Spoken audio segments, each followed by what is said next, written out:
Hello everyone, welcome to my channel a lesson for you. Friends, आज के video में हम श्लेष अलंकार का अध्ययन करेंगे। आइए पहले हम श्लेष शब्द का अर्थ देख लेते हैं। श्लेष का शाब्दिक अर्थ होता है चिपका हुआ या छिपा हुआ। काव्य में जब एक ही शब्द में एक से अधिक अर्थ चिपके हुए अथवा छिपे हुए हो तो वह श्लेष अलंकार होता है। अर्थात जहाँ किसी शब्द का अनेक अर्थों में एक ही बार प्रयोग हो वहाँ श्लेष अलंकार माना जाता है।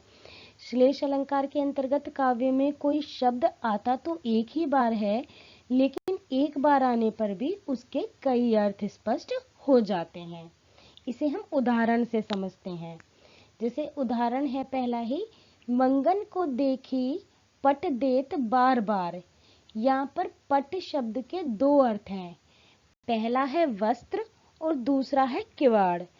अब यहाँ पर पहले अर्थ के अनुसार कोई व्यक्ति भिखारी मंगन यानी कि भिखारी को देखकर उसे बार बार वस्त्र देता है, तो दूसरे अर्थ के अनुसार कोई व्यक्ति भिखारी को देखकर दरवाजा बंद कर लेता है। अब यहाँ पर श्लेष अलंकार माना जाएगा, क्योंकि यहाँ पर एक ही शब्द के दो अर्थ निकल के आ रहे हैं। तो जैसे कि इसकी डेफिनेशन में भी है, जब एक ही शब्द में एक से अधिक अर्थ चिपके हुए हैं तो वहां श्लेष अलंकार होगा। तो इस तरह के उदाहरण में श्लेष अलंकार माना जाता है। इसके कुछ और उदाहरण देख लेते हैं। अब ये उदाहरण देखते हैं। जो रहीम गति दीप की कुल कपूत की सोए, 12 उजियारो करे बढ़े अंधेरो होए।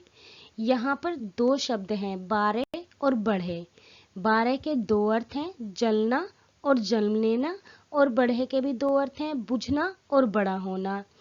जलना 12 का जो जलना अर्थ है वो दिए के संदर्भ में है, और जन्म लेना कुल के कपूत के संदर्भ में है, और बढ़े का अर्थ बुझना दिए के संदर्भ में है, और बड़ा होना कुल कपूत के संदर्भ में है।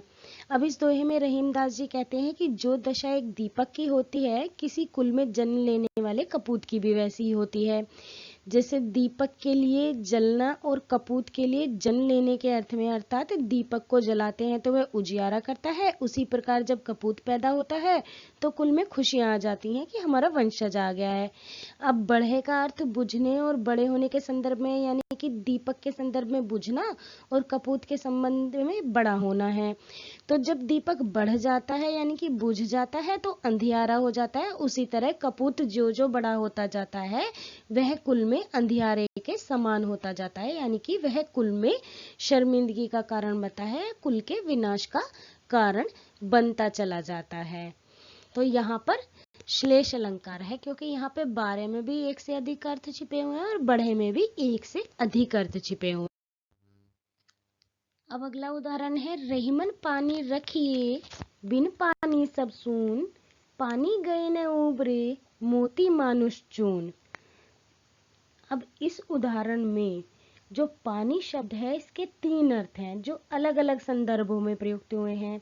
मनुष्य के संदर्भ में पानी का अर्थ है सम्मान, मोती के संदर्भ में पानी का अर्थ है चमक, और आटे के संदर्भ में पानी का अर्थ है जल। यानी कि जिस तरह मनुष्य के लिए सम्मान आवश्यक है, मोती के लिए चमक आवश्यक है, आटे के लिए भी जल आवश्यक है। तीनों का अपने अपने जगह पर अलग अलग उतना ही समान महत्व है। यानी कि पानी का मनुष्य के लिए, मोती के लिए और आटे के लिए, तीनों के लिए समान महत्व है। अब यहाँ पे एक ही शब्द पानी का तीन अलग अलग अर्थों में प्रयोग हुआ है, तो यहाँ पर श्लेष अलंकार हुआ।